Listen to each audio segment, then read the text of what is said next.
मन्ने की गत कही न जाए, जे को कहे पिछे पछताए। कागद कलम न लिखण हार, मन्ने का बै करन विचार। ऐसा नाम निरंजन होए, जे को मन जाने मन कोए। वाहिगुरू जी का खालसा, वाहिगुरू जी की फतेह। गुरु प्यारी साध संगत जी, जप बाणी की चल रही लड़ीवार विचार विच आपां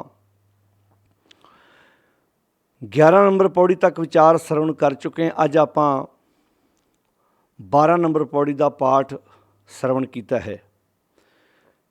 जिवें कि आपां पहली पौड़ी तो लैके गल विचारते आ रहे हैं कि गुरुदेव जी ने जो बेस है वह है सचियारे बनने का। क्योंकि मैं गल बार बार तां दोहरा रहा कि सानू समझ लग सके कि गुरुदेव पिता महाराज जी ने सानू जिंदगी विच उस सचियारे का रूप बनने वास्ते जो ये विचार बख्शिश किए ने, इन्हों असीं अपनी जिंदगी विच पढ़ समझ के अपनी जिंदगी विच लागू करना है। गुरुदेव पिता महाराज जी ने 8, 9 और 10, 11 नंबर 4 पौड़ियां विच जो सुन समझ के अपनी जिंदगी विच लागू करने बारे विचार बख्शिश किए ने। क्योंकि आप पहला सरवण कर चुके हैं भी जदों कोई भी व्यक्ति किसी गल नूं सुनदा है उदों तक उस गल की कोई अहमियत नहीं रहिंदी जदों तक उस सुनी हुई गल की उन्होंने समझ ना लगे। तो सुनने का अर्थ ही समझना है। जो आप पढ़ते हैं भी सुने सिद्ध पीर सुरनाथ, जदों अपने गुरु वालों बख्शिश की हुई सिक्ख्या उपदेश नूं सुन लिया समझ लिया तो जो सिद्ध पीर नाथ ने उन्हों की असलीयत समझ आ जाती है भी है वास्तव है की। नहीं तो सुनी हुई गल हवा बन जाती है, इधरों सुनी तो इधर निकल गई जे गल समझ विच ना आवे तो गुरुदेव पिता महाराज जी ने सुन तो बाद अगे गल जिहड़ी कीती है वो मनण दी कीती है। क्योंकि नवेड़ा तां होना है जे उस गल नूं असीं मन लिया। क्योंकि सुन तो बाद समझ लिया तो समझना ही अखीर नहीं ना हैगा जिन्नी देर तक असीं उस गल नूं अपनी जिंदगी च मनदे नहीं। क्योंकि गुरुदेव की बाणी का आप वाक पढ़ते हैं भी सेवक सिख पूजन सब आवें, सब गावें हर हर उत्तम बाणी। गाविया सुनिया तिनका हर थाएं पावे, जिन सतगुर की आग्या सत सत कर मानी। गाउणा सुनना उन्हां दा थाएं पैंदा है जिन्हां ने अपने गुरु की गल नूं सत करके मनिया। नहीं तो कोई गावे रागी नादी बेदी बहु भांत कर, गाउंदे ने कोई कोई राग द्वारा गाउंदा है, कोई चर्चा द्वारा गाउंदा है, कोई कथा करके, कोई कीर्तन करके गा रहे ने। कोई गावे रागी नादी बेदी बहु भांत कर, नहीं हर हर भीजे राम राजे। जिन्हें अंतर कपट विकार है तिना रोए क्या। गुरुदेव ने रोने धोने तो बाद के कुछ भी नहीं किया। कहने लगे जी अंदर कपट है, अंदर धोखा है, तो धोखा तां ही है भी गल नूं समझिया नहीं, सुनिया है समझिया नहीं। तो जे किसी ने समझ लिया तो उन्हें मन्निया नहीं। क्योंकि गल है पहला सुनना फिर समझना फिर तीजी गल जगह के मनना। तो ये जड़ियाँ आप पौड़ियाँ सरवण कर रहे हैं, जिन्हों की विचार आप कर रहे हैं, 11 नंबर पौड़ी तक आप सुन समझ ये उत्ते विचार चर्चा कर चुके हैं। अज 12 नंबर पौड़ी का पाठ सरवण किया है। जड़ियाँ पहलियां 4 पौड़ियां ने 8, 9, 10, 11 उन्होंने दियां जड़ियाँ अखीरलियां 2 तुकां ने वो सेम ने, बराबर है। जिवें आपां पिछे सरवण करते आ रहे हैं भी नानक भगतां सदा विगास, सुने दुख पाप का नाश। तो अगे जड़ियाँ 12, 13, 14 ते 15 4 पौड़ियां जिन्हां च मनण दी गल है, उहदियां भी जड़ियाँ अखीरलियां 2 तुकां ने वो सेम इक्को जिहियां ने भी ऐसा नाम निरंजन होए जे को मन जाने मन कोए।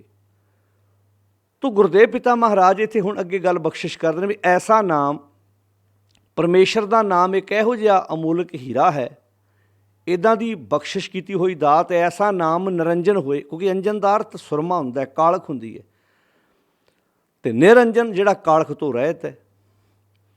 बाणी च इंज पेश किया है जिवें आपां पिछे पढ़ आए भी थापिया ना जाए कीर्तन होए आपे आप निरंजन सोए। निरंजन तां ही आखिया भी कालख विच रह के अपने आप नूं बेदाग रखना, अपने आप नूं बचा के रखना।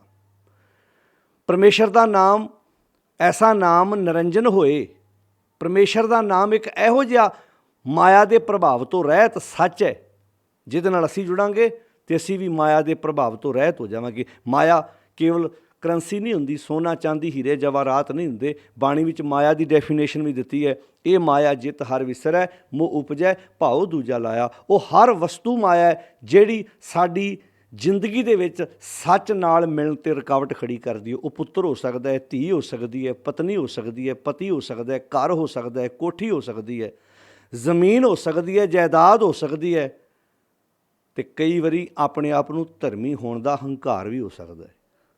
ਇਹ ਵੀ ਮਾਇਆ ਹੋ ਸਕਦਾ ਹੈ।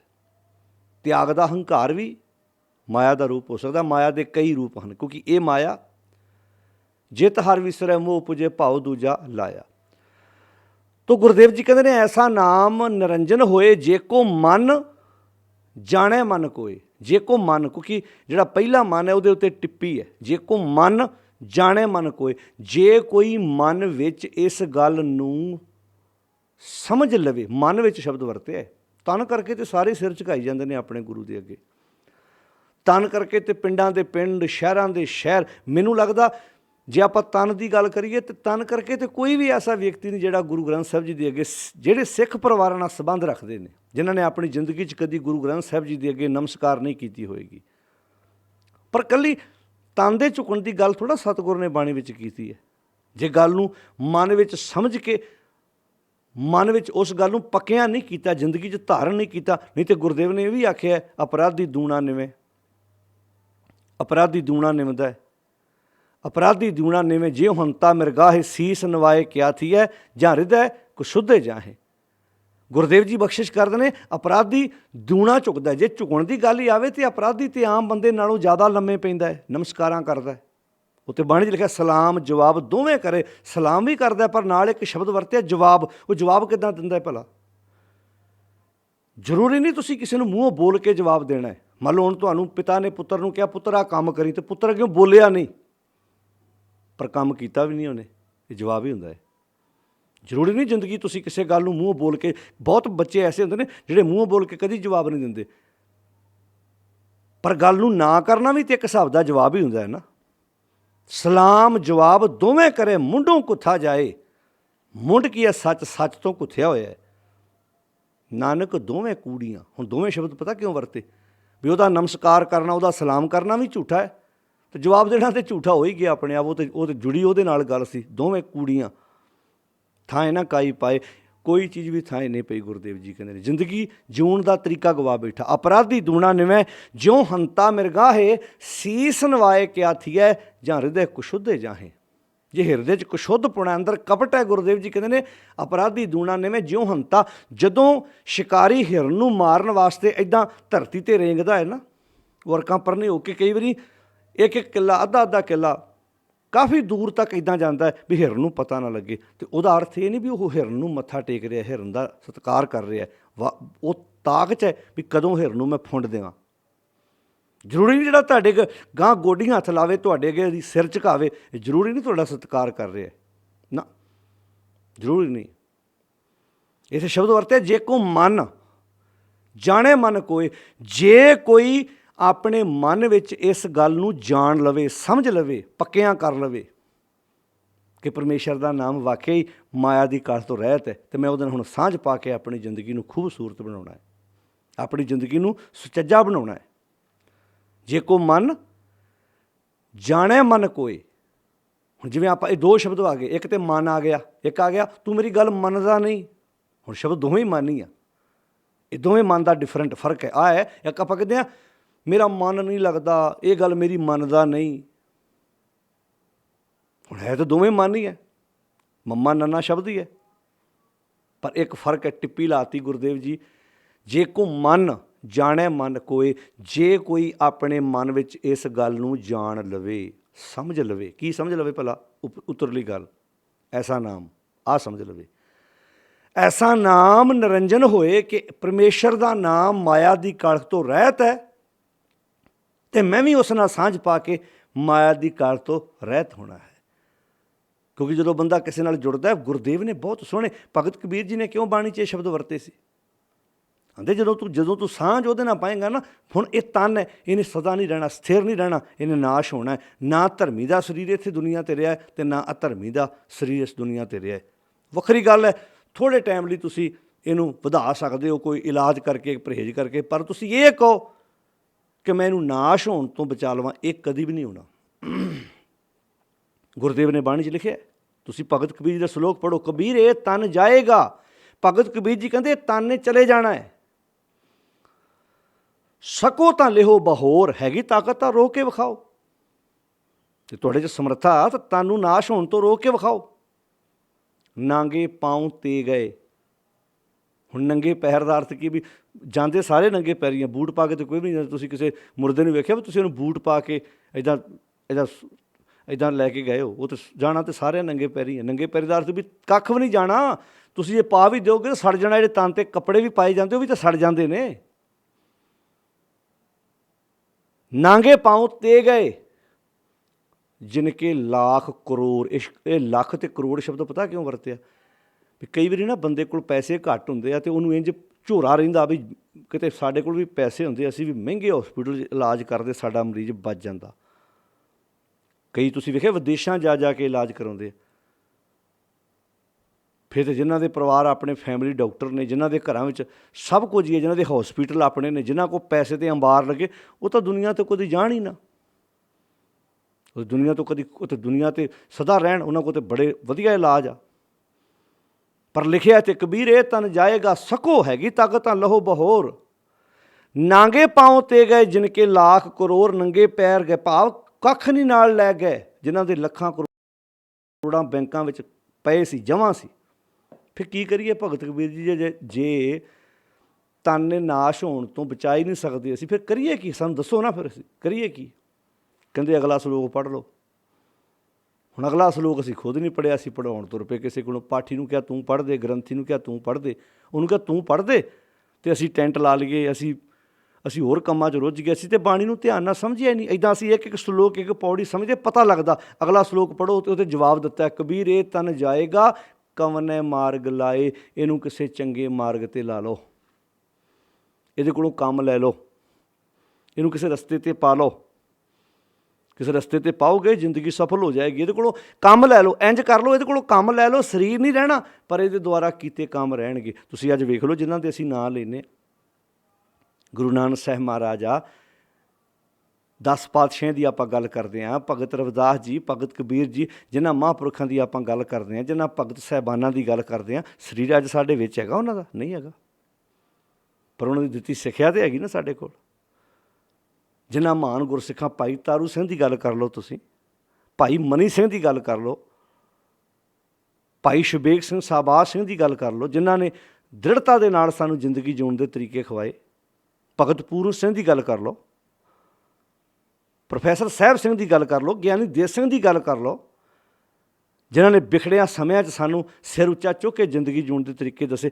ਸਰੀਰ ਤਾਂ ਨਹੀਂ ਹੈਗੇ ਸਾਡੇ ਵਿੱਚ ਉਹਨਾਂ ਦੇ, ਪਰ ਉਹਨਾਂ ਦੀਆਂ ਲਿਖਤਾਂ, ਉਹਨਾਂ ਦੇ ਕੀਤੇ ਹੋਏ ਕੰਮ ਅੱਜ ਵੀ ਸਾਨੂੰ ਮਾਣ ਨਾਲ ਸਿਰ ਉੱਚਾ ਚੁੱਕਣ ਲਈ। ਜਦੋਂ ਉਹਨਾਂ ਦੀਆਂ ਲਿਖਤਾਂ ਪੜ੍ਹਦਾ ਕੋਈ ਬੰਦਾ ਇੱਕ ਵਾਰੀ ਖੂਨ ਨਹੀਂ ਖੌਲਦਾ, ਇੱਕ ਵਾਰੀ ਖੂਨ ਉਬਾਲੇ ਨਹੀਂ ਖਾਂਦਾ ਵੀ ਦੂਜਿਆਂ ਦੀਆਂ ਸਰਕਾਰਾਂ ਆਉਣ, ਰਾਜ ਦੂਜਿਆਂ ਦਾ ਹੋਵੇ ਅਤੇ ਉਹਨਾਂ ਦੇ ਰਾਜ ਵਿੱਚ ਏਡੀਆਂ ਸੰਸਥਾਵਾਂ ਖੜੀਆਂ ਕਰ ਦੇਣੀਆਂ, ਏਡੇ ਵੱਡੇ ਕੰਮ ਕਰਨੇ। ਐਵੇਂ ਨਹੀਂ ਹੋ ਗਏ।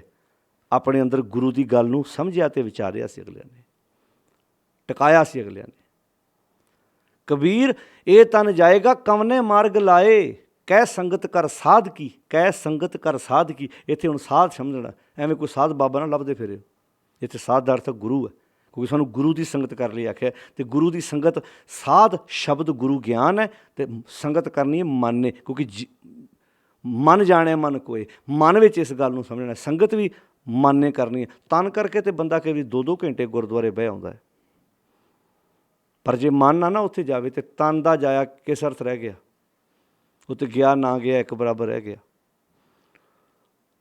ਤੋ ਕਿੰਨੇ ਪਿਆਰੇ ਸ਼ਬਦ ਵਰਤੇ ਨੇ, ਕਹਿ ਸੰਗਤ ਕਰ ਸਾਧ ਕੀ, ਕਹਿ ਹਰ ਕੇ ਗੁਣ ਗਾਏ। ਜਦੋਂ ਇਹ ਮਨ ਸ਼ਬਦ ਸਾਧੂ ਗੁਰੂ ਦੀ ਸੰਗਤ ਕਰੇਗਾ ਨਾ, ਫਿਰ ਹਰੀ ਦੇ ਗੁਣ ਗਾਏਗਾ। ਗਾਉਣ ਦਾ ਅਰਥ ਕੀ ਹੈ? ਫਿਰ ਇਹ ਗੁਣ ਧਾਰਨ ਕਰੇਗਾ, ਗੁਣਾਂ ਨੂੰ ਜ਼ਿੰਦਗੀ 'ਚ ਲਾਗੂ ਕਰੇਗਾ। ਇੱਥੇ ਸਾਧ ਦਾ ਅਰਥ ਕੋਈ ਵਿਅਕਤੀ ਨਹੀਂ ਹੈ, ਕਿਉਂਕਿ ਜਦੋਂ ਭਗਤ ਕਬੀਰ ਜੀ ਕਿਸੇ ਸਾਧ ਦੀ ਗੱਲ ਕਰ ਰਿਹਾ, ਤਾਂ ਫਿਰ ਇਹਦਾ ਇਹ ਥੋੜ੍ਹਾ ਵੀ ਉਹਨਾਂ ਵਕਤ ਕਿਹੜਾ ਸਾਧ ਸੀ ਜਿਹਦੀ ਸੰਗਤ ਕਰਨ ਲਈ ਸਾਨੂੰ ਕਹਿ ਰਹੇ ਨੇ। ਉਹਦਾ ਡੰਕੇ ਦੀ ਚੋਟ 'ਤੇ ਕਹਿੰਦੇ ਬਾਹਮਣ ਗੁਰੂ ਹੈ ਜਗਤ ਕਾ ਭਗਤਨ ਕਾ ਗੁਰ ਨਾ ਹੈ। ਉਹਨਾਂ ਦੀ ਬਾਣੀ ਵਿੱਚ ਇਹ ਗੱਲਾਂ ਸਾਨੂੰ ਪੜ੍ਹਨ ਸੁਣਨ ਨੂੰ ਮਿਲਦੀਆਂ ਨੇ। ਜਦੋਂ ਅਸੀਂ ਬਾਣੀ ਪੜ੍ਹਦੇ ਹਾਂ, ਬਾਣੀ ਵਿੱਚੋਂ ਸਾਨੂੰ ਪਤਾ ਲੱਗਦਾ ਹੈ ਵੀ ਸਾਗਰ ਤਰਿਆ ਸਾਧੂ ਸੰਗੇ। ਉਹ ਕਿਹੜਾ ਸਾਧੂ ਹੋਏਗਾ ਜਿਹਦੇ ਸੰਗ ਨਾਲੇ ਸਾਗਰ ਤਰਿਆ ਜਾ ਸਕਦਾ। ਨਿਰਭਉ ਨਾਮ ਜਪੋ ਹਰ ਰੰਗੇ, ਮਹਿਮਾ ਸਾਧੂ ਸੰਗ ਕੀ ਸੁਣੋ ਮੇਰੇ ਮੀਤਾ। ਉਹ ਕਿਹੜਾ ਸਾਧੂ ਆ ਜਿਹਦੀ ਮਹਿਮਾ ਵਾ? ਬਾਣੀ ਤੇ ਮਹਿਮਾ ਰੱਬ ਦੀ ਕੀਤੀ ਆ, ਤੇ ਪਰ ਸਾਧੂ ਵੀ ਉਹ ਪਰਮੇਸ਼ਰ ਆਪ ਆ ਜਿਹਦੀ ਅਸੀਂ ਮਹਿਮਾ ਕਰਨੀ ਹੈ। ਬੰਦਿਆਂ ਦੀ ਮਹਿਮਾ ਕਰਨ ਤੁਰੇਗਾ, ਕੱਲ੍ਹ ਨੂੰ ਕੋਈ ਦਾਗ ਨਿਕਲ ਆਉਣਾ ਹੈ, ਕੋਈ ਨਾ ਕੋਈ ਦਾਗ ਲੱਗਾ ਹੋਣਾ ਨਿਕਲ ਆਉਣਾ ਹੈ। ਨਾਲੇ ਸਾਨੂੰ ਕਿਸੇ ਵਿਅਕਤੀ ਵਿਸ਼ੇਸ਼ ਦੇ ਲੜ ਨਹੀਂ ਲਾਇਆ। ਬਾਣੀ 'ਚ ਸਾਨੂੰ ਹਵਾਲੇ ਮਿਲਦੇ ਨੇ, ਮਾਨੋ ਕੀ ਟੇਕ ਬ੍ਰਿਥੀ ਸਭ ਜਾਨ ਦੇਵਨ ਕੋ ਏਕ ਹੈ ਭਗਵਾਨ। ਐਸਾ ਨਾਮ ਨਿਰੰਜਨ ਹੋਏ ਜੇ ਕੋ ਮਨ ਜਾਣੇ ਮਨ ਕੋਏ। ਜੇ ਕੋਈ ਆਪਣੇ ਮਨ ਵਿੱਚ ਇਸ ਗੱਲ ਨੂੰ ਪੱਕਾ ਕਰ ਲਵੇ ਕਿ ਪਰਮੇਸ਼ਰ ਦਾ ਨਾਮ ਮਾਇਆ ਦੀ ਕਾਰਜ ਤੋਂ ਰਹਿਤ ਹੈ, ਜਿਹੜਾ ਉਹਦੇ ਨਾਲ ਜੁੜੇਗਾ ਉਹ ਵੀ ਵਿਸ਼ਿਆਂ ਵਕਾਰਾਂ ਦੀ ਭਾਵ ਮਾਇਆ ਦੀ ਕਾਰਜ ਤੋਂ ਰਹਿਤ ਹੋ ਕੇ ਜ਼ਿੰਦਗੀ ਜਿਉਣੀ ਸ਼ੁਰੂ ਕਰ ਦੇਵੇਗਾ। ਹੁਣ ਇਹ ਜਿਹੜੀ 12 ਨੰਬਰ ਪੌੜੀ ਹੈ, ਤੁਸੀਂ ਨੋਟ ਕੀਤਾ ਹੋਵੇਗਾ, ਇੱਥੇ ਇੱਕ ਲਾਂ ਲੱਗੀ ਹੈ, ਮੰਨੇ ਕੀ ਗਤ ਕਹੀ ਨਾ ਜਾਏ। ਜਿਹੜੀਆਂ ਇਹ ਤੋਂ ਅਗਲੀਆਂ ਪੌੜੀਆਂ ਨੇ ਉੱਥੇ ਦਲਾਵਾਂ ਨੇ ਮੰਨੇ। ਹੁਣ ਇਹ 'ਚ ਇੱਕ ਫਰਕ ਹੈ। ਜਿਹੜਾ ਮੰਨੇ ਕੀ ਗਤ ਹੈ ਨਾ, ਇਹ ਹੈ ਜਿਹਨੇ ਗੱਲ ਮੰਨ ਲਈ ਹੈ, ਜਿਹਨੇ ਗੱਲ ਮੰਨ ਲਈ ਹੈ, ਜਿਹਨੇ ਗੱਲ ਮੰਨ ਲਈ ਹੈ, ਉਹਦੀ ਅਵਸਥਾ, ਉਹਦੀ ਮਨ ਦੀ ਅਵਸਥਾ ਨੂੰ ਤੁਸੀਂ ਲਫ਼ਜ਼ਾਂ ਨਾਲ ਬਿਆਨ ਕਿੱਦਾਂ ਕਰ ਦੋਗੇ? ਅਗਲੀਆਂ ਜਿਹੜੀਆਂ 3 ਪੌੜੀਆਂ ਮੰਨੇ ਆ ਨਾ, ਉਹ ਆ ਜੇ ਕੋਈ ਗੁਰੂ ਦੀ ਗੱਲ ਮੰਨ ਲਵੇ ਤਾਂ। ਹੁਣ ਆਪਾਂ ਸੌਖਾ ਸਮਝ ਲਈਏ, ਮੰਨ ਲਓ ਇੱਕ ਬੰਦੇ ਨੇ ਕਿਸੇ ਸ਼ਹਿਰ ਜਾਣਾ ਹੈ, ਸੌਖਾ ਸਮਝ ਲਓ, ਮੰਨ ਲਓ ਇੱਥੋਂ ਇੱਕ ਬੰਦੇ ਨੇ ਆਪਣੇ ਘਰੋਂ ਕਿਸੇ ਸ਼ਹਿਰ ਜਾਣਾ ਹੈ। ਇੱਕ ਬੰਦਾ ਆਪਣੇ ਘਰੋਂ ਸ਼ਹਿਰ ਜਾਂਦਾ ਹੈ। ਉਦਾਹਰਨ ਦੇਣ ਲੱਗਾ ਮੈਂ, ਸੌਖੀ ਸਮਝ ਲਿਓ। ਮੰਨ ਲਓ ਇੱਕ ਬੰਦਾ ਲੁਧਿਆਣੇ ਤੋਂ ਚੱਲਦਾ ਹੈ, ਉਹਨੇ ਅੰਮ੍ਰਿਤਸਰ ਪਹੁੰਚਣਾ ਹੈ। ਇੱਕ ਲੁਧਿਆਣਿਓਂ ਚੱਲ ਕੇ ਇੱਕ ਅੰਮ੍ਰਿਤਸਰ ਪਹੁੰਚ ਚੁੱਕਾ ਹੈ, ਉਹ ਹੋ ਗਿਆ ਮੰਨੇ ਕੀ ਗਤ ਕਹੀ ਨਾ ਜਾਏ, ਉਹ ਤੇ ਪਹੁੰਚ ਗਿਆ ਹੈ। ਇੱਕ ਅਜੇ ਰਾਹ 'ਚ ਜਲੰਧਰ ਹੈ, ਰਸਤੇ 'ਚ ਹੀ ਹੈ, ਉਹਨੂੰ ਇੰਝ ਕਿਹਾ ਜਾ ਰਿਹਾ ਜੇ ਤੂੰ ਵੀ ਅੰਮ੍ਰਿਤਸਰ ਪਹੁੰਚ ਜਾਵੇਂ ਤਾਂ, ਮਤਲਬ ਜੇ ਪਹੁੰਚਿਆ ਨਹੀਂ, ਉਹਨੂੰ ਇੱਦਾਂ ਕਹੇ ਜੇ ਤੂੰ ਵੀ ਅੰਮ੍ਰਿਤਸਰ ਪਹੁੰਚ ਜਾਵੇਂ ਤਾਂ। ਇੱਕ ਪਹੁੰਚ ਗਿਆ। ਜਿਵੇਂ ਜੋਗ ਅਤੇ ਜੋਗੀ ਸ਼ਬਦ ਹੈ, ਜੋਗ ਦਾ ਅਰਥ ਹੈ ਪਹੁੰਚਿਆ ਹੋਇਆ, ਮਿਲਾਪ, ਅਤੇ ਜੋਗੀ ਦਾ ਅਰਥ ਕੀ ਸੀ? ਜਿਹੜਾ ਮਿਲਾਪ ਵਾਸਤੇ ਅਜੇ ਤੁਰਿਆ ਹੋਇਆ, ਜਿਹੜਾ ਰਸਤੇ 'ਚ। ਤਾਂ ਆਖਿਆ ਸੀ ਗੱਲੀ ਜੋਗ ਨਾ ਹੋਈ। ਗੱਲਾਂ ਨਾਲ ਥੋੜ੍ਹਾ ਪਹੁੰਚਿਆ ਜਾਣਾ। ਤੂੰ ਤੇ ਆ ਸਮਾਨ ਜਿਹੜਾ ਇਕੱਠਾ ਕੀਤਾ ਇਹਦੇ ਨਾਲ ਕਿੱਦਾਂ ਪਹੁੰਚੇਗਾ? ਤੂੰ ਤਾਂ ਜੋਗ ਨਾ ਖਿੰਥਾ ਜੋਗ ਨਾ ਡੰਡਾ, ਤੂੰ ਤੇ ਡੰਡਾ ਅਸਮਾਨ ਚੱਕੀ ਫਿਰਦਾ, ਇਹਦੇ ਨਾਲ ਪਹੁੰਚੇਗਾ ਤੂੰ ਗੱਲਾਂ ਨਾਲ ਪਹੁੰਚਣ ਦੀ ਕੋਸ਼ਿਸ਼ ਕਰਦਾ ਹੈ। ਗੱਲੀ ਜੋਗ ਨਾ ਹੋਈ, ਏਕ ਦ੍ਰਿਸ਼ਟ ਕਰ ਸੰਸਰ ਜਾਣੇ, ਜੋਗੀ ਕਹੀ ਹੈ ਸੋਈ। ਏਕ ਦ੍ਰਿਸ਼ਟ ਕਰ ਸੰਸਰ ਜਾਣੇ, ਜਿਹੜਾ ਐਨ ਇੱਕੋ ਜਿਹਾ ਵੇਖੇ। ਅੱਜ ਜਿਹੜੇ ਆਪਣੇ ਆਪ ਨੂੰ ਪਹੁੰਚੇ ਹੋਏ ਦੱਸਦੇ ਨੇ, ਉਹਨਾਂ ਨੂੰ ਸਾਰੇ ਇੱਕੋ ਜਿਹੇ ਦਿਸਦੇ ਨੇ। ਉਹਨਾਂ ਨੂੰ ਆਪਣਾ ਚੇਲਾ ਹੋਰ ਦਿਸਦਾ, ਦੂਜੇ ਦਾ ਚੇਲਾ ਹੋਰ ਦਿਸਦਾ ਹੈ। ਉਹਨੂੰ ਜਿਹੜੀ ਉਹਦੀ ਜਥੇਬੰਦੀ ਨੇ ਪਹਿਰਾਵਾ ਪਾਇਆ ਉਹਨੂੰ ਉਹ ਦਿਸਦਾ, ਦੂਜੇ ਨੂੰ ਤੇ ਫਤਿਹ ਬੁਲਾ ਕੇ ਰਾਜੀ ਨਹੀਂ। ਉਹ ਤੇ ਫਰਕ ਜਾਪਦਾ ਹੈ।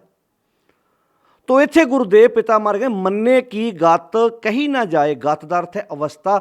ਜਿਹਨੇ ਆਪਣੇ ਗੁਰੂ ਦੀ ਗੱਲ, ਐਸਾ ਨਾਮ ਨਿਰੰਜਨ ਹੋਏ, ਜਿਹਨੇ ਮੰਨ ਲਿਆ ਹੈ, ਜਿਹਨੇ ਜੇ ਕੋ ਮਨ ਜਾਣੇ ਮਨ ਕੋਏ, ਜਿਹਨੇ ਆਪਣੇ ਅੰਦਰ ਧਾਰਨ ਕਰ ਲਿਆ ਹੈ। ਮੰਨੇ ਕੀ ਗਤ ਕਹੀ ਨਾ ਜਾਏ।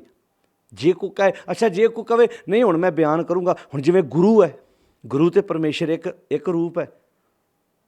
ਹੁਣ ਜੇ ਕੋਈ ਬਿਆਨ ਕਰਨ ਦੀ ਕੋਸ਼ਿਸ਼ ਕਰੇ, ਕਿੱਦਾਂ ਬਿਆਨ ਕਰ ਲੇਗਾ ਵੀ? ਜੇ ਬਿਆਨ ਕਰੇਗਾ ਬਾਅਦ ਵਿੱਚ ਉਹਨੂੰ ਪਛਤਾਵਾ ਹੋਣਾ ਵੀ ਮੈਂ ਉਹ ਲਫ਼ਜ਼ ਨਹੀਂ ਬੋਲ ਸਕਿਆ ਜਿਹੜੇ ਉਹਦੀ ਅਵਸਥਾ ਬਾਰੇ ਬੋਲਣੇ ਚਾਹੀਦੇ ਸੀ। ਮੰਨੇ ਕੀ ਗਤ ਕਹੀ ਨਾ ਜਾਏ, ਤੇ ਜੇ ਕੋ ਕਹੇ, ਜੇ ਕੋਈ ਕਵੇ ਤੇ ਪਿੱਛੇ ਪਛਤਾਏ, ਉਹਨੂੰ ਬਾਅਦ 'ਚ ਪਛਤਾਉਣਾ ਪੈਣਾ। ਕੀ ਪਛਤਾਉਣਾ ਪੈਣਾ ਭਲਾ?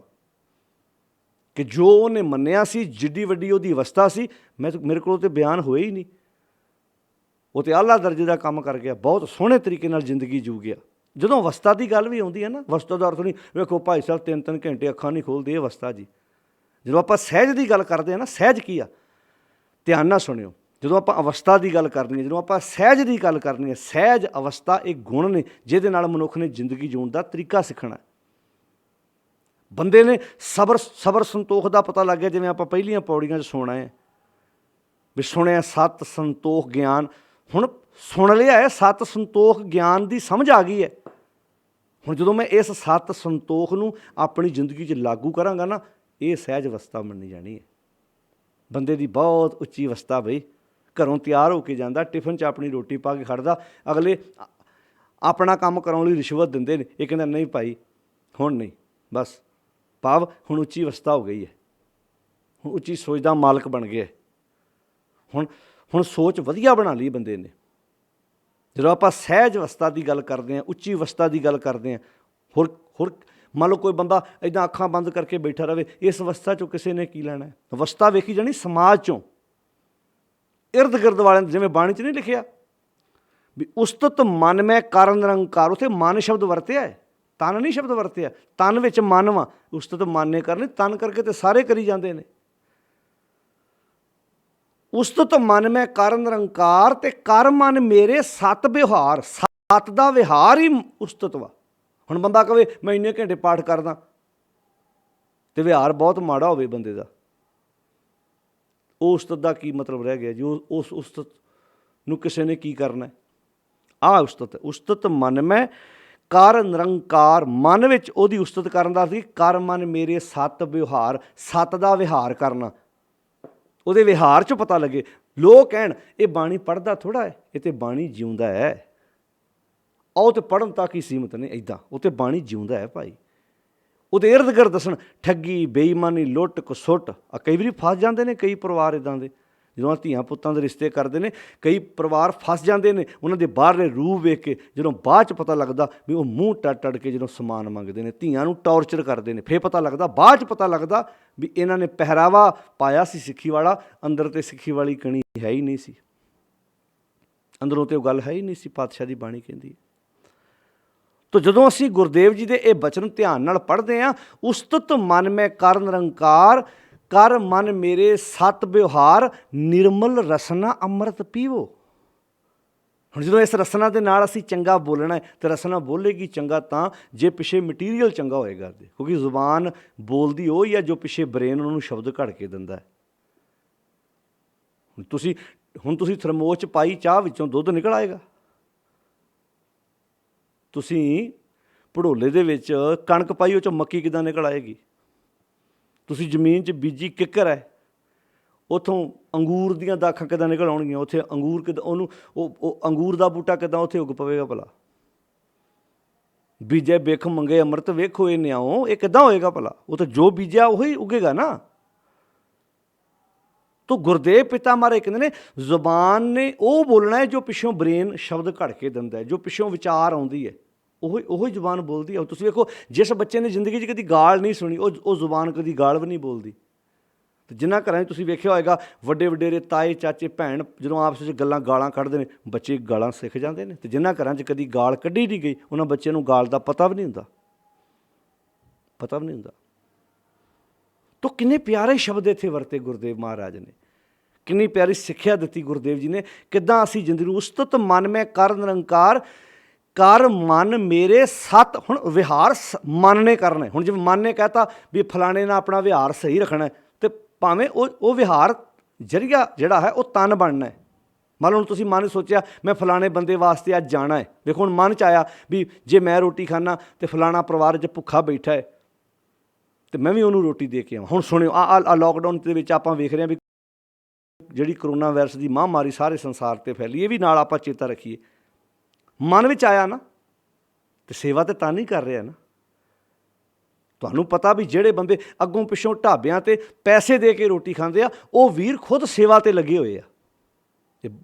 ਇਹ ਸਿੱਖ ਕੌਮ ਦੇ ਅੰਦਰ ਜਿਹੜੀ ਇੱਕ ਚਿਣਗ ਵਾ ਨਾ, ਇਹਨੂੰ ਆਪਾਂ ਅੱਖਾਂ ਤੋਂ ਪਰੋਖੇ ਨਹੀਂ ਕਰ ਸਕਦੇ, ਇਹਦੇ 'ਚ ਕੋਈ ਸ਼ੱਕ ਨਹੀਂ ਹੈ। ਵੱਖਰੀ ਗੱਲ ਹੈ ਆਪ ਇਹਨਾਂ ਦੇ ਚੁਰੂ ਭਰ ਪਾਣੀ ਤੇ ਨੰਦੇ ਜੇ ਗੰਗਾ ਨਹੀਂ, ਜਿਨ੍ਹਾਂ ਕਰਨਾ ਕੁਝ ਨਹੀਂ ਹੁੰਦਾ, ਗੱਲਾਂ ਉਹੀ ਕਰਦੇ ਨੇ। ਅਤੇ ਸੱਚ ਇਹ ਹੈ, ਜਿਨ੍ਹਾਂ ਨੇ ਕਦੀ ਆਪਣੀ ਮਾਂ ਨੂੰ ਚੰਗੀ ਤਰ੍ਹਾਂ ਰੋਟੀ ਨਹੀਂ ਨਾ ਪੁੱਛੀ ਹੁੰਦੀ, ਜਿਨ੍ਹਾਂ ਨੇ ਆਪਣੇ ਬਾਪ ਨਾਲ ਚੰਗੀ ਤਰ੍ਹਾਂ ਗੱਲ ਨਹੀਂ ਕੀਤੀ ਹੁੰਦੀ, ਉਹ ਕਈ ਵਾਰੀ ਇੱਦਾਂ ਦੀਆਂ ਗੱਲਾਂ ਕਰਦੇ ਆ। ਪਰ ਸਿਰ ਝੁਕਦਾ ਉਹਨਾਂ ਵੀਰਾਂ ਅੱਗੇ ਜਿਹੜੇ ਇਹਨਾਂ ਮੌਕਿਆਂ 'ਤੇ ਆਪਣੇ ਪਰਿਵਾਰਾਂ ਵਿੱਚੋਂ ਸਮਾਂ ਕੱਢ ਕੇ ਲੋਕ ਭਲਾਈ ਦੇ ਕੰਮਾਂ ਵਾਸਤੇ ਟਾਈਮ ਦੇ ਰਹੇ ਨੇ, ਵਕਤ ਦੇ ਰਹੇ ਨੇ। ਅਤੇ ਐਵੇਂ ਨਹੀਂ ਹੁੰਦਾ। ਜੇ ਕੋਈ ਬੰਦਾ ਜਦੋਂ ਸੇਵਾ ਕਰਦਾ, ਮਨ ਵਿੱਚ ਖਿਆਲ ਆਉਂਦਾ ਅਤੇ ਤਨ ਸੇਵਾ ਕਰਦਾ। ਜਦੋਂ ਮਨ ਤਨ ਸ਼ਬਦ ਵਰਤਿਆ, ਉਹ ਐਵੇਂ ਨਹੀਂ ਵਰਤਿਆ। ਗੁਰਦੇਵ ਨੇ ਬਹੁਤ ਪਿਆਰੇ ਸ਼ਬਦ ਵਰਤੇ, ਉਸਤਤ ਮਨ ਮੈਂ ਕਰ ਨਿਰੰਕਾਰ, ਅਤੇ ਕਰ ਮਨ ਮੇਰੇ ਸਤ ਵਿਵਹਾਰ, ਨਿਰਮਲ ਰਸਨਾ ਅੰਮ੍ਰਿਤ ਪੀਵੋ।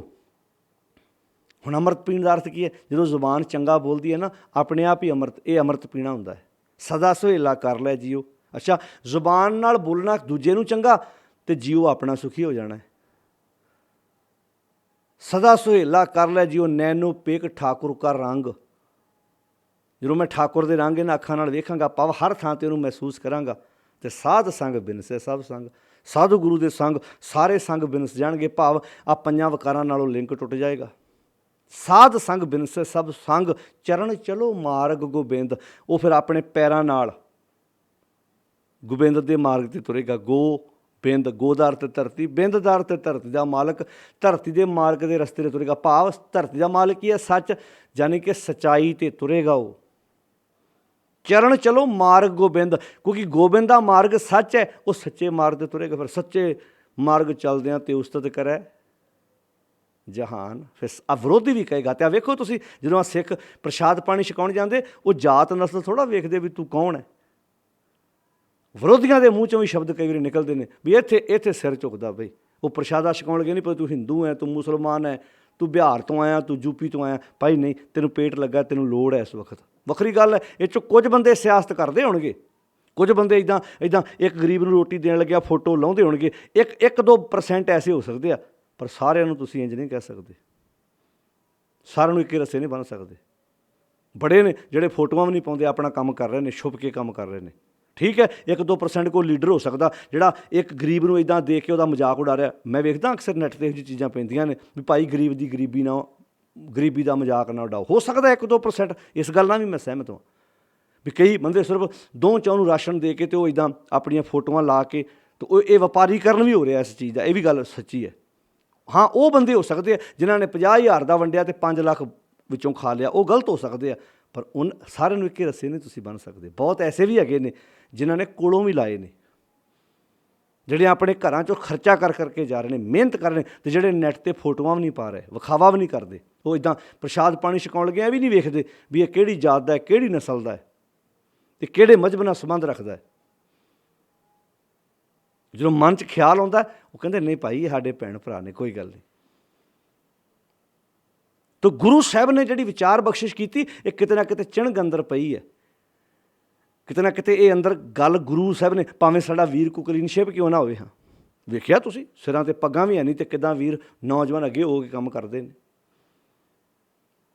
ਤਾਂ ਗੁਰੂ ਬਖਸ਼ਿਸ਼ ਕਰੇ ਉਹ ਵੀਰ, ਜੇ ਅੱਜ ਕੇਸਾਂ ਤੋਂ ਰਹਿਤ ਨੇ, ਕੱਲ੍ਹ ਨੂੰ ਅੰਦਰ ਕੋਈ ਗੱਲ ਹੈਗੀ ਹੈ ਅਤੇ ਕੱਲ੍ਹ ਨੂੰ ਇਸ ਬੰਨੇ ਵੀ ਆ ਸਕਦੇ ਨੇ। ਉਹ ਆਏ ਵੀ ਨੇ, ਕਈ ਬੜੇ ਨੌਜਵਾਨ ਐਸੇ ਆਏ ਵੀ ਨੇ, ਜਦੋਂ ਪਹਿਲੇ ਦਿਨ ਇਸ ਬੰਨੇ ਤੁਰੇ ਸੀ, ਕਲੀਨਸ਼ਿਪ ਸੀ, ਉਹ ਕੰਮ ਕਰਦਿਆਂ ਉਹਨਾਂ ਸਿਰ 'ਤੇ ਦਸਤਾਰੇ ਵੀ ਸਜਾਉਣ ਲੱਗ ਪਏ। ਜਦੋਂ ਸਮਝ ਕੇ ਕੋਈ ਸਿਰ 'ਤੇ ਪੱਗ ਬੰਨ੍ਹਦਾ ਹੈ ਨਾ, ਉਹ ਫਿਰ ਧਮਕੀ ਨਹੀਂ ਦਿੰਦਾ ਕਿ ਮੈਂ ਪੱਗ ਲਾ ਦੇਣੀ, ਹੁਣ ਮੈਨੂੰ ਇਹ 'ਚੋਂ ਮਿਲਿਆ ਕੀ ਹੈ। ਉਹ ਠੀਕ ਹੈ, ਕੁਝ ਬੰਦੇ ਹੋ ਸਕਦੇ ਜਿਹਨਾਂ ਸਿਰਫ ਭੇਖ ਹੀ ਧਾਰਨ ਕੀਤਾ, ਅੰਦਰ ਕੁਝ ਨਹੀਂ ਹੈਗਾ। ਪਾਤਸ਼ਾਹ ਇੱਥੇ ਬਖਸ਼ਿਸ਼ ਕਰਦੇ ਨੇ ਕਿ ਉਹ ਚਰਨ ਚਲੇ ਮਾਰਗ ਗੋਬਿੰਦ, ਮਿਟੇ ਪਾਪ ਜਪੀਏ ਹਰ ਬਿੰਦ। ਪਾਪ ਪਿੱਛੇ ਆਪਾਂ ਸਮਝ ਆਏ ਹਾਂ, ਪਾਪ ਮਾੜੀ ਸੋਚ, ਮਿਟੇ ਪਾਪ ਜਪੀਏ ਹਰ ਬਿੰਦ। ਜਦੋਂ ਉਹ ਆਪਣੇ ਅੰਦਰ ਸੱਚ ਨੂੰ ਲੈ ਕੇ ਆਉਂਦੇ ਨੇ, ਮਾੜੀ ਸੋਚ ਖਤਮ ਹੋ ਜਾਂਦੀ ਨੇ। ਮਿਟੇ ਪਾਪ ਜਪੀਏ ਹਰ ਬਿੰਦ, ਕਰ ਹਰ ਕਰਮ। ਉਹ ਆਪਣੇ ਹੱਥਾਂ ਨਾਲ ਚੰਗੇ ਕੰਮ ਕਰਦੇ ਆ, ਅਤੇ ਹੱਥਾਂ ਨਾਲ ਕੰਮ ਉਹੀ ਕਰੂ ਜਿਹਦੇ ਕੋਲ ਵਿਚਾਰ ਅੰਦਰ ਚੰਗੇ ਹੋਣਗੇ। ਕਰ ਹਰ ਕਰਮ ਸਰਵਣ ਹਰ ਕਥਾ, ਹਰ ਦਰਗਾਹ ਨਾਨਕ ਉਜਲ ਮੱਥਾ। ਉਹਦਾ ਮੱਥਾ ਉਜਲਾ ਹੋਏਗਾ, ਉਹ ਮੁੱਖ ਉਜਲਾ ਲੈ ਕੇ ਸੰਸਾਰ 'ਤੇ ਤੁਰੇਗਾ। ਜਿਸ ਬੰਦੇ ਦੇ ਕੋਲ ਆ ਹੋਏਗਾ, ਜਿਹਨੇ ਮੰਨੇ ਕੀ ਗਤ, ਜਿਹਨੇ ਆਪਣੇ ਗੁਰੂ ਦੀ ਗੱਲ ਨੂੰ ਮੰਨ ਲਿਆ। ਮੰਨੇ ਕੀ ਗਤ ਕਹੀ ਨਾ ਜਾਏ, ਕਿੱਦਾਂ ਬਿਆਨ ਕਰ ਦੇਗਾ ਉਹਦੀ ਗੱਲ ਨੂੰ ਕੋਈ, ਜਿਹਨੇ ਉਸ ਪਰਮੇਸ਼ਰ ਨਾਲ ਸਾਂਝ ਪਾ ਲਈ। ਹੁਣ ਕੋਈ ਲਫ਼ਜ਼ਾਂ ਨਾਲ ਕਿੱਦਾਂ, ਜੇ ਪਰਮੇਸ਼ਰ ਨੂੰ ਬਿਆਨ ਨਹੀਂ ਕੀਤਾ ਜਾ ਸਕਦਾ, ਜਿਹਨੇ ਪਰਮੇਸ਼ਰ ਦੀ ਗੱਲ ਨੂੰ ਮੰਨਿਆ ਉਹਨੂੰ ਵੀ ਬਿਆਨ ਕਰਨਾ ਔਖਾ ਹੈ। ਹੁਣ ਗੁਰੂ ਬਾਰੇ ਤੁਸੀਂ ਕਿੰਨੀ ਕੁ ਚਰਚਾ ਕਰ ਲਓਗੇ। ਮੰਨੇ ਕੀ ਗਤ ਕਹੀ ਨਾ ਜਾਏ, ਕਹਿੰਦੇ ਜੇ ਕੋਈ ਕਹੇ ਤੇ ਜੇ ਕੋਈ ਇੱਦਾਂ ਕਹੇ ਨਹੀਂ ਜੀ ਮੈਂ ਤਾਂ ਬਿਆਨ ਕਰ ਸਕਦਾ, ਕਹਿੰਦੇ ਪਿੱਛੇ ਪਛਤਾਏ, ਉਹਨੂੰ ਪਛਤਾਉਣਾ ਪਵੇਗਾ ਕਿ ਮੇਰੇ ਕੋਲ ਉਹ ਜਿਹੇ ਢੁਕਵੇਂ ਸ਼ਬਦ ਨਹੀਂ ਬੋਲੇ ਗਏ, ਮੈਂ ਸ਼ਬਦਾਂ ਦੇ ਨਾਲ ਉਹਨੂੰ ਬਿਆਨ ਨਹੀਂ ਕਰ ਸਕਿਆ। ਜੇ ਕੋਈ ਕਹੇ ਪਿੱਛੇ ਪਛਤਾਏ। ਅੱਗੇ ਕਹਿੰਦੇ ਕਾਗਦ ਕਲਮ ਨਾਲ ਲਿਖਣ ਹਾਰ। ਕਾਗਜ਼ ਉੱਤੇ ਵੀ ਕਲਮ ਨਾਲ ਜੇ ਉਹ ਲਿਖਣ ਦਾ ਦਾਅਵਾ ਕਰੇ ਕਿ ਮੈਂ ਇੱਦਾਂ ਲਿਖ ਕੇ ਬਿਆਨ ਕਰ ਦੂੰ, ਉਹਦੇ 'ਚ ਆਹ ਗੁਣ ਨੇ। ਕਹਿੰਦੇ ਕਾਗਜ਼ ਕਲਮ ਨਾ ਲਿਖਣ ਹਾਰ, ਅਤੇ ਮੰਨੇ ਕਾ ਬਹਿ ਕਰਨ ਵਿਚਾਰ। ਜਿਸ ਨੇ ਗੱਲ ਨੂੰ ਮੰਨ ਲਿਆ, ਜੇ ਕੋਈ ਬਹਿ ਕੇ ਉਹਦੇ ਬਾਰੇ ਦਾ ਵਿਚਾਰ ਚਰਚਾ ਕਰੇ, ਵੀ ਆਓ ਆਪਾਂ ਰਲ ਕੇ ਉਹਦੇ ਬਾਰੇ ਵਿਚਾਰ ਕਰੀਏ, ਇੱਦਾਂ ਬੈਠ ਕੇ ਸਿਰ ਜੋੜ ਕੇ ਗੱਲਾਂ ਬਾਤਾਂ ਕਰੀਏ, ਕਹਿੰਦੇ ਨਹੀਂ, ਅੱਤ ਕਥਨੀ ਹੋਏਗੀ ਭਾਈ। ਮੰਨੇ ਕਾ ਬਹਿ ਕਰਨ ਵਿਚਾਰ, ਐਸਾ ਨਾਮ ਨਿਰੰਜਨ ਹੋਏ। ਉਹ ਪਰਮੇਸ਼ਰ ਦਾ ਨਾਮ ਮਾਇਆ ਦੀ ਕਾਲ ਤੋਂ ਰਹਿ, ਅਤੇ ਜੇ ਕੋ ਮਨ ਜਾਣੇ ਮਨ ਕੋਈ। ਜੇ ਕੋਈ ਆਪਣੇ ਅੰਦਰ ਗੁਰੂ ਪਰਮੇਸ਼ਰ ਦੀ ਇਸ ਗੱਲ ਨੂੰ ਮੰਨ ਲਵੇ, ਧਾਰਨ ਕਰ ਲਵੇ, ਆਪਣੇ ਅੰਦਰ ਟਿਕਾ ਲਵੇ, ਕਹਿ ਕਿ ਪਰਮੇਸ਼ਰ ਦਾ ਨਾਮ ਮਾਇਆ ਦੀ ਕਾਲ ਤੋਂ ਰਹਿਤ ਹੈ, ਅਤੇ ਜਦੋਂ ਮੈਂ ਉਹਦੇ ਨਾਲ ਸਾਂਝ ਪਾਵਾਂਗਾ ਮੈਂ ਵੀ ਮਾਇਆ ਦੀ ਕਾਲ ਤੋਂ ਰਹਿਤ ਹੋ ਜਾਵਾਂਗਾ। ਮੇਰੀ ਜ਼ਿੰਦਗੀ ਜਿਉਣ ਦਾ ਤਰੀਕਾ ਵਧੀਆ ਹੋ ਜਾਏਗਾ। ਬਾਣੀ ਮੈਂ ਕਿਸ ਵਾਸਤੇ ਪੜ੍ਹਨੀ ਹੈ? ਮੈਂ ਆਪਣੀ ਜ਼ਿੰਦਗੀ ਨੂੰ ਖੂਬਸੂਰਤ ਸੋਹਣੇ ਤਰੀਕੇ ਨਾਲ ਜ਼ਿੰਦਗੀ ਜਿਉਣ ਦਾ ਤਰੀਕਾ ਸਿੱਖਣਾ ਹੈ। ਸਿਰ ਉੱਚਾ ਚੁੱਕ ਕੇ ਵਹਿਮਾਂ ਭਰਮਾਂ ਪਖੰਡਾਂ ਕਰਮ ਕਾਂਡਾਂ 'ਚੋਂ ਬਾਣੀ ਥੋੜ੍ਹੀ ਪੜ੍ਹੋ, ਪਰ ਸਮਝ ਕੇ ਪੜ੍ਹੋ। ਮੈਂ ਇਹ ਨਹੀਂ ਮੈਂ ਕਿੰਨੀਆਂ ਪੜ੍ਹਦਾ, ਮੈਂ ਕਿੰਨੇ ਸ਼ਬਦ ਰੋਜ਼ ਪੜ੍ਹਦਾ, ਮੈਂ ਕਿੰਨੇ ਘੰਟੇ ਰੋਜ਼ ਬਾਣੀ ਪੜ੍ਹਦਾ, ਨਹੀਂ। ਇਹ ਦਾਅਵਾ ਕਰਨ ਦੀ ਲੋੜ ਨਹੀਂ ਮੈਂ ਇੰਨੇ ਪਾਠ ਕਰਦਾ। ਤੁਸੀਂ ਜਿੰਨੀ ਪੜ੍ਹਦੇ ਉਹਨੂੰ ਸਮਝੋ। ਇੱਕ ਪੰਕਤੀ ਰੋਜ਼ ਵਿਚਾਰਨੀ ਸ਼ੁਰੂ ਕਰੋ, ਇੱਕ ਲਾਈਨ ਰੋਜ਼ ਗੁਰਬਾਣੀ ਦੀ ਤਾਂ ਰੋਜ਼ ਸਮਝੋ। ਮਹਾਰਾਜ ਨੇ ਕਿਹਾ ਕਿ ਜਿਹਨੂੰ ਫਿਰ ਪੜ੍ਹਿਆ ਸਮਝਿਆ ਵਿਚਾਰਿਆ ਉਹਨੂੰ ਫਿਰ ਆਪਣੇ ਕੰਮਾਂ 'ਚ ਲਾਗੂ ਕਰਨ ਦੀ ਕੋਸ਼ਿਸ਼ ਕਰੋ। ਜੇ ਸੰਤੋਖ ਪੜ੍ਹ ਲਿਆ ਉਹਨੂੰ ਇੱਦਾਂ ਲਾਗੂ ਕਰਕੇ ਵੇਖੋ। ਮੈਂ ਕਿਤੇ ਆਪਣੇ ਦੋਸਤਾਂ ਮਿੱਤਰਾਂ ਨਾਲ ਠੱਗੀਆਂ ਤਾਂ ਨਹੀਂ ਮਾਰਦਾ, ਮੈਂ ਆਪਣੇ ਭੈਣਾਂ ਭਰਾਵਾਂ ਦਾ ਹੱਕ ਤਾਂ ਨਹੀਂ ਖਾਂਦਾ। ਇਹਨੂੰ ਹੁਣ ਲਾਗੂ ਕਰਕੇ ਵੇਖੋ। ਜਦੋਂ ਇਹ ਵਿਚਾਰਾਂ ਆਪਾਂ ਪੜ੍ਹ ਲਈਆਂ ਵੀ ਇਹ ਜਿਹੜੇ ਵਕਾਰ ਬੰਦੇ ਨੂੰ ਕਿੱਦਾਂ ਤੰਗ ਕਰਦੇ ਨੇ, ਹੁਣ ਮੈਂ ਕਿੱਦਾਂ ਇਹਨਾਂ 'ਤੇ ਜਿੱਤ ਪ੍ਰਾਪਤ ਕਰਨੀ ਹੈ, ਕਿੱਦਾਂ ਮੈਂ ਆਪਣੀ ਜ਼ਿੰਦਗੀ ਨੂੰ ਖੂਬਸੂਰਤ ਤਰੀਕੇ ਨਾਲ ਬਣਾਉਣਾ ਹੈ। ਬਾਣੀ ਦਾ ਜੇ ਆਪਾਂ ਸਾਰਾ ਪੱਖ, ਕਿਉਂਕਿ ਆਪਾਂ ਉਸ ਚੀਜ਼ ਨੂੰ ਛੱਡਣਾ ਨਹੀਂ, ਹਰ ਪੌੜੀ ਵਿੱਚ ਆਪਾਂ ਵਿਚਾਰਦੇ ਜਾਣਾ ਵੀ ਕਿਵੇਂ ਸਚਿਆਰਾ ਹੋਈ ਹੈ, ਕਿਵੇਂ ਕੂੜੇ ਟੁੱਟੇ ਪਾਲ। ਸਚਿਆਰਾ ਬਾਣੀ ਤਾਂ ਪਾਏਗਾ ਜੇ ਬੰਦਾ ਆਪਣੇ ਅੰਦਰ ਉਸ ਗੱਲ ਨੂੰ ਮੰਨੇਗਾ, ਧਾਰਨ ਕਰੇਗਾ। ਇਕੱਲਾ ਨਮਸਕਾਰ ਕਰਨ ਲਕੀਰਾਂ ਕੱਢ ਲਈਆਂ ਗੁਰੂ ਦੇ ਅੱਗੇ ਅਤੇ ਗੁਰੂ ਸਾਹਿਬ ਮੇਰੇ 'ਤੇ ਖੁਸ਼ ਹੋ ਜਾਣਗੇ, ਨਹੀਂ ਭਾਈ। ਜਦੋਂ ਤੂੰ ਚੰਗੇ ਕੰਮ ਕਰੇਂਗਾ ਤੈਨੂੰ ਲਕੀਰਾਂ ਕੱਢਣ ਦੀ ਵੀ ਲੋੜ ਨਹੀਂ ਪੈਣੀ। ਫਿਰ ਤਾਂ ਸਿਦਕ ਕਰ ਸਜਦਾ, ਸਿਦਕ ਰੱਖਣਾ ਹੀ ਆਪਣੇ ਗੁਰੂ ਦੇ ਉੱਤੇ ਸਜਦਾ ਕਰਨਾ ਹੁੰਦਾ। ਜੇ ਸਿਦਕ ਡੋਲ ਜੇ ਨਾ ਤਾਂ ਨਮਸਕਾਰ ਦੀ ਕੋਈ ਅਹਿਮੀਅਤ ਨਹੀਂ ਰਹਿ ਜਾਂਦੀ, ਸਿਰ ਝੁਕਾਉਣ ਦਾ ਕੋਈ ਅਰਥ ਨਹੀਂ ਰਹਿ ਜਾਂਦਾ। ਭਰੋਸਾ ਹੀ ਅਸਲ ਦੇ ਵਿੱਚ ਸਿਰ ਝੁਕਾਉਣਾ ਹੁੰਦਾ ਹੈ। ਸਿਦਕ ਕਰ ਸਜਦਾ, ਜਿਹੜਾ ਸਿਦਕ ਹੈ ਨਾ ਉਹਨੂੰ ਸਜਦਾ ਕਹਿੰਦੇ ਨੇ। ਅੱਜ ਸਿਦਕ ਹੈਗਾ, ਅਸੀਂ ਰੋਜ਼ ਅਰਦਾਸ ਵਿੱਚ ਕਹਿੰਦੇ ਸਿੱਖਾਂ ਨੂੰ ਸਿੱਖੀ ਦਾਨ, ਕੇਸ ਦਾਨ, ਰਹਿਤ ਦਾਨ, ਵਿਵੇਕ ਦਾਨ, ਵਿਸਾਹ ਦਾਨ। ਅੱਗੇ ਸ਼ਬਦ ਹੁੰਦਾ ਭਰੋਸਾ ਦਾਨ। ਇਹ ਭਰੋਸਾ ਕਿਉਂ ਮੰਗਿਆ ਜਾ ਰਿਹਾ ਵੀ ਸਾਡਾ ਭਰੋਸਾ ਡੋਲ ਨਾ ਜਾਏ। ਸਾਡੀ ਬੇਭਰੋਸਗੀ ਵਿੱਚੋਂ ਕਿੰਨੇ ਪਖੰਡ ਨੇ ਜਨਮ ਲਿਆ ਜੀ। ਡੋਲੇ ਪਏ ਆ, ਕਿੱਦਾਂ ਥਰ ਥਰ 'ਤੇ ਕੰਬਦੇ ਪਏ ਆ ਅਗਿਆਨਤਾ ਵਸ। ਆਓ ਗੁਰੂ ਸਾਹਿਬ ਜੀ ਨੇ ਜੋ ਇਹ ਜਪ ਬਾਣੀ ਦੇ ਵਿੱਚ ਸਾਨੂੰ ਵਿਚਾਰ ਬਖਸ਼ਿਸ਼ ਕੀਤੀ ਹੈ, ਅੱਜ ਆਪਾਂ 12 ਨੰਬਰ ਪੌੜੀ ਵਿੱਚ, ਜਿਸ ਵਿੱਚ ਗੁਰਦੇਵ ਜੀ ਨੇ, ਜਿਸ ਨੇ ਗੱਲ ਨੂੰ ਮੰਨ ਲਿਆ ਹੈ, ਜਿਹਨੇ ਆਪਣੀ ਜ਼ਿੰਦਗੀ 'ਚੋਂ ਗੱਲ ਨੂੰ ਧਾਰਨ ਕਰ ਲਿਆ ਹੈ, ਜਿਹੜਾ ਉਸ ਗੱਲ ਅਨੁਸਾਰ ਜ਼ਿੰਦਗੀ ਜਿਉਣ ਲੱਗ ਪਿਆ, ਕਹਿੰਦੇ ਹੁਣ ਉਹਦੀ ਅਵਸਥਾ ਐਡੀ ਉੱਚੀ ਹੈ ਤੁਸੀਂ ਲਫ਼ਜ਼ਾਂ ਨਾਲ ਕਿੱਦਾਂ ਬਿਆਨ ਕਰ ਦੋਗੇ। ਮੰਨੇ ਕੀ ਗਤ ਕਹੀ ਨਾ ਜਾਏ, ਜੇ ਕੋ ਕਹੇ ਪਿੱਛੇ ਪਛਤਾਏ। ਜੇ ਕੋਈ ਬਿਆਨ ਕਰਨ ਦੀ ਕੋਸ਼ਿਸ਼ ਕਰੇ ਤੇ ਉਹਦੇ ਪੱਲੇ ਪਛਤਾਵਾ ਰਹਿ ਜਾਏਗਾ। ਕਹਿਣ ਲੱਗੇ ਮੰਨੇ ਕੀ ਗਤ ਕਹੀ ਨਾ ਜਾਏ, ਜੇ ਕੋ ਕਹੇ ਪਿੱਛੇ ਪਛਤਾਏ। ਕਾਗਦ ਕਲਮ ਨਾ ਲਿਖਣ ਹਾਰ, ਕਾਗਜ਼ ਦੇ ਦੱਦੇ ਨੂੰ ਸਿਹਾਰੀਏ, ਭਾਵ ਕਾਗਜ਼ ਦੀ ਹਿੱਕ 'ਤੇ ਜੇ ਕੋਈ ਕਲਮ ਦੁਆਰਾ ਲਿਖਣ ਦੀ ਕੋਸ਼ਿਸ਼ ਵੀ ਕਰੇ ਕਿ ਮੈਂ ਇੱਦਾਂ ਲਿਖ ਕੇ ਦੱਸੂੰਗਾ, ਬਿਆਨ ਕਰਕੇ ਇੱਦਾਂ ਵੀ ਆਹ ਗੁਣ ਸੀ, ਆਹ ਅਵਸਥਾ ਸੀ, ਕਹਿੰਦੇ ਨਾ। ਕਾਗਦ ਕਲਮ ਨਾ ਲਿਖਣ ਹਾਰ, ਮੰਨੇ ਕਾ ਬਹਿ ਕਰਨ ਵਿਚਾਰ। ਜੇ ਕੋਈ ਇੱਦਾਂ ਬੈਠ ਕੇ ਚਰਚਾ ਕਰਨ ਵੀ ਆਓ ਭਾਈ ਜਿਹਨੇ ਗੁਰੂ ਦੀ ਗੱਲ ਮੰਨ ਲਈ ਹੈ, ਪਰਮੇਸ਼ਰ ਨਾਲ ਇੱਕਮਿਕ ਹੋ ਗਿਆ, ਉਹਦੇ ਬਾਰੇ ਆਪਾਂ ਵਿਚਾਰ ਗੋਸ਼ਟੀ ਕਰੀਏ। ਕਹਿੰਦੇ ਨਹੀਂ ਭਾਈ, ਉਹ ਅਵਸਥਾ ਤੁਸੀਂ ਕਿੱਦਾਂ ਬਿਆਨ ਕਰ, ਇਹ ਤਾਂ ਗੂੰਗੇ ਗੁੜ ਖਾਇਆ ਵਾਲੀ ਗੱਲ ਹੈ। ਹੁਣ ਗੂੰਗਾ ਗੁੜ ਖਾ ਕੇ ਤੁਹਾਨੂੰ ਸਵਾਦ ਦੱਸੂਗਾ ਭਲਾ? ਹੁਣ ਗੂੰਗਾ ਗੁੜ ਖਾ ਕੇ ਤੁਹਾਨੂੰ ਸਵਾਦ ਦੱਸਣ ਥੋੜ੍ਹਾ ਆਏਗਾ ਤੁਹਾਨੂੰ, ਉਹ ਤਾਂ ਉਹੀ ਜਾਣਦਾ ਨਾ ਮੈਂ ਕਿੱਦਾਂ ਇਹਦੇ ਵਿੱਚੋਂ ਰਸ ਲੈ ਰਿਹਾ। ਅਤੇ ਚੰਗੇ ਕੰਮਾਂ 'ਚੋਂ ਰਸ ਆਉਂਦਾ। ਹੋਰ ਇਹ ਨਹੀਂ ਵੀ ਇੱਦਾਂ ਅੰਦਰੋਂ ਰਸ ਡਿੱਗਦਾ। ਕੰਮ ਚੰਗੇ, ਇਹ ਵੀ ਇੱਕ ਨਸ਼ਾ ਵਾ। ਨਸ਼ਾ ਬੰਦਾ ਕਿਉਂ ਪੀਂਦਾ? ਉਹਨੂੰ ਜਦੋਂ ਨਸ਼ੇ ਦਾ ਵਕਤ ਆਉਂਦਾ ਕਿੱਦਾਂ ਕਾਹਲ ਪੈਣ ਲੱਗ ਪੈਂਦੀ ਹੈ, ਕਿੱਦਾਂ ਬੇਚੈਨ ਜਿਹਾ ਹੋ ਜਾਂਦਾ। ਨਸ਼ੇ ਵਾਲਾ ਬੰਦਾ ਤੁਸੀਂ ਵੇਖੋ, ਜਿੰਨੇ ਮਰਜ਼ੀ ਤੁਸੀਂ ਉਹਦੇ ਨਾਲ ਠੀਕਰੀਆਂ ਭੰਨ ਲਓ ਸਿਰ ਦੀਆਂ, ਕਿੱਦਾਂ ਸਿਰ ਖਪਾਈ ਜਾਓ। ਜਦੋਂ ਨਸ਼ੇ ਦਾ ਵਕਤ ਆਉਂਦਾ ਕਿੱਦਾਂ ਉਹ ਤੁਰ ਪੈਂਦਾ। ਇੱਦਾਂ ਹੀ ਚੰਗੇ ਕੰਮ ਕਰਨਾ ਵੀ ਇੱਕ ਨਸ਼ਾ ਹੈ। ਜਿਹਨਾਂ ਨੂੰ ਚੰਗੇ ਕੰਮ ਕਰਨ ਦਾ ਨਸ਼ੇ ਦੀ ਆਦਤ ਪੈ ਜਾਂਦੀ, ਪਰਿਵਾਰ ਵਾਲੇ ਵੀ ਕਈ ਵਾਰੀ ਰੁਕਾਵਟਾਂ ਖੜੀਆਂ ਕਰਦੇ ਆ, ਪਰ ਉਹ ਪਰਵਾਹ ਥੋੜ੍ਹਾ ਕਰਦੇ, ਕਹਿੰਦੇ ਨਾ ਭਾਈ ਹੁਣ ਇਹ ਆਦਤ ਪੈ ਗਈ ਆ, ਹੁਣ ਮੈਂ ਤਾਂ ਜਿੰਨਾ ਕੁ ਸਮਾਂ ਆਪਣਾ ਬੱਚਿਆਂ ਜੋਗਾ ਕਰਦਾ ਸੀ, ਪਰ ਮੈਂ ਹੁਣ ਆਪਣਾ ਕੰਮ ਛੱਡਣਾ ਨਹੀਂ। ਕਰਦੇ ਨੇ ਬੜੇ ਬੰਦੇ ਨੇ ਜਿਨ੍ਹਾਂ ਅੰਦਰ ਇਹ ਨਸ਼ੇ ਦੀ ਚੇਟਕ ਲੱਗੀ। ਚੰਗੇ ਕੰਮ ਕਰਨਾ ਵੀ ਇੱਕ ਨਸ਼ਾ ਹੈ। ਤਾਂ ਹੀ ਬਾਣੀ 'ਚ ਆਖਿਆ ਸੀ ਨਾ, ਜਦੋਂ ਗੁਰਦੇਵ ਨੇ ਨਸ਼ੇ ਤੋਂ ਥੋੜ੍ਹਾ ਰੋਕਿਆ, ਕਹਿੰਦੇ ਫਰਕ ਇਹ ਨਾ ਵੀ ਜੋਗੀ ਲੋਕੋ ਤੁਸੀਂ ਉਸ ਗੁੜ ਦੀ ਕੱਢਦੇ ਜਿਹੜਾ ਗੁੜ ਮੁੱਲ ਲਿਆਉਣਾ ਪੈਂਦਾ, ਅਤੇ ਉਸ ਗੁੜ ਦੀ ਕੱਢੀ ਹੋਈ ਨਾ ਮੱਤ ਖਰਾਬ ਹੁੰਦੀ ਹੈ। ਜਿਹੜਾ ਮੈਂ ਨਸ਼ਾ ਦੱਸਣ ਲੱਗਾ ਨਾ, ਇਹ ਬਾਹਰੋਂ ਨਹੀਂ ਅੰਦਰੋਂ ਆਉਣਾ। ਗੁੜ ਕਰ ਗਿਆਨ ਆ, ਧਿਆਨ ਕਰ ਧਾਵੇ ਆ, ਕਰ ਕਰਨੀ ਕਸ ਪਾਈਏ ਆ, ਭਾਠੀ ਭਵਨ ਪ੍ਰੇਮ ਕਾ ਪਹੁੰਚਾਏ, ਤੇਰਾ ਸਮੇਂ ਵਿੱਚ ਵਾਈਏ। ਜੇ ਕਿਤੇ ਸਾਡੇ ਭੈਣ ਭਰਾਵਾਂ ਵੀਰਾਂ ਨੇ ਇਸ ਨਸ਼ੇ ਬਾਰੇ ਸਮਝਿਆ ਹੁੰਦਾ ਤੇ ਸਾਡੀਆਂ ਜਵਾਨੀਆਂ ਰੁਲਦੀਆਂ ਨਾ, ਘਰ ਤਬਾਹ ਨਾ ਹੁੰਦੇ, ਭੈਣਾਂ ਵਿਧਵਾ ਨਾ ਹੁੰਦੀਆਂ, ਬੱਚੇ ਅਨਾਥ ਨਾ ਹੁੰਦੇ। ਜਵਾਨੀ 'ਚ ਕੋਈ ਮਾਂ ਆਪਣੇ ਬੱਚੇ ਦੀ ਲਾਸ਼ 'ਤੇ ਰੋਂਦੀ ਨਾ, ਨਸ਼ਿਆਂ ਦੇ ਕੋੜ ਕਰਕੇ, ਜੇ ਅਸੀਂ ਗੁਰਬਾਣੀ ਨੂੰ ਇਸ ਐਂਗਲ ਤੋਂ ਸਮਝਿਆ ਹੁੰਦਾ। ਤੇ ਜਿਹੜੇ ਕਹਿੰਦੇ ਗੁਰਬਾਣੀ 'ਚ ਕਿੱਥੇ ਲਿਖਿਆ ਜੀ ਨਸ਼ਿਆਂ ਬਾਰੇ? ਲਿਖਿਆ ਨਹੀਂ ਪੜ੍ਹਿਆ ਵੱਖਰੀ ਗੱਲ ਹੈ, ਹੋ ਸਕਦਾ ਸ਼ਬਦ ਹੀ ਉਦੋਂ ਆਉਂਦਾ ਹੋਵੇ ਜਦੋਂ ਪਰਿਵਾਰ ਦਾ ਜੀਅ ਕੋਲ ਨਾ ਕੋਈ ਬੈਠਾ ਹੋਵੇ। ਮੰਨਣ ਦੀਆਂ ਗੱਲਾਂ ਤੇ ਬਹੁਤ ਦੂਰ ਦੀਆਂ ਨੇ। ਸਭ ਸਿੱਖਣ ਕੋ ਹੁਕਮ ਹੈ ਗੁਰੂ ਮਾਨਿਓ ਗ੍ਰੰਥ। ਅਜੇ ਤਾਂ ਗੁਰੂ ਦੀ ਗੱਲ ਨੂੰ ਧਿਆਨ ਨਾਲ ਸੁਣਿਆ ਵੀ ਨਹੀਂ ਸਿੱਖਾਂ ਨੇ। ਇਹ ਗੱਲ ਮੈਂ ਸੈਂਕੜੇ ਵਾਰ ਸਟੇਜਾਂ 'ਤੇ ਕਹਿ ਚੁੱਕਾ। ਅਜੇ ਤੱਕ ਤਾਂ ਗੁਰੂ ਦੀ ਗੱਲ ਨੂੰ ਧਿਆਨ ਨਾਲ ਸੁਣਿਆ ਵੀ ਨਹੀਂ, ਮੰਨਣ ਦੀ ਗੱਲ ਤੇ ਬਾਅਦ ਵਿੱਚ ਹੈ। ਆਓ ਸੁਣੀਏ, ਸਮਝੀਏ ਅਤੇ ਮੰਨਣ ਵਾਲੇ ਬੰਨੇ ਤੁਰੀਏ। ਮਾਣ ਨਾ ਕਹਿ ਸਕੀਏ ਕਿ ਅਸੀਂ ਉਸ ਮਾਲਕ ਦੇ ਬੱਚੇ ਬੱਚੀਆਂ ਬਣ ਕੇ ਜ਼ਿੰਦਗੀ ਜੂਣੀ ਹੈ। ਆਓ ਸਾਧ ਸੰਗਤ ਜੀ, 12 ਨੰਬਰ ਪੌੜੀ ਦਾ ਆਪਾਂ ਪਾਠ ਵਿਚਾਰ ਸਰਵਣ ਕਰ ਚੁੱਕੇ ਹਾਂ। ਸਮੁੱਚੀ ਪੌੜੀ ਦਾ ਸਾਰਾਂਸ਼ ਇਹੋ ਹੀ ਹੈ, ਜਿਹਨੇ ਉਸ ਗੁਰੂ ਦੀ ਗੱਲ ਨੂੰ ਮੰਨ ਲਿਆ। ਲਫ਼ਜ਼ਾਂ ਨਾਲ ਕਿੱਦਾਂ ਬਿਆਨ ਕਰੋਗੇ ਭਾਈ? ਤੁਸੀਂ ਉਹਦੇ ਬਾਰੇ ਕੀ ਦੱਸ ਸਕਦੇ ਹੋ? ਇਹ ਤਾਂ ਉਹ ਆਪ ਹੀ ਦੱਸੇਗਾ। ਜਦੋਂ ਉਹਦੇ ਕੰਮ, ਉਹਦੇ ਰਹਿਣ ਸਹਿਣ ਦਾ ਤਰੀਕਾ ਤੁਸੀਂ ਲਫ਼ਜ਼ਾਂ ਨਾਲ ਬਿਆਨ ਨਹੀਂ ਕਰ ਸਕਦੇ, ਉਹਦੇ ਕੰਮਾਂ 'ਚੋਂ ਦਿਸ ਪੈਣਾ ਤੁਹਾਨੂੰ।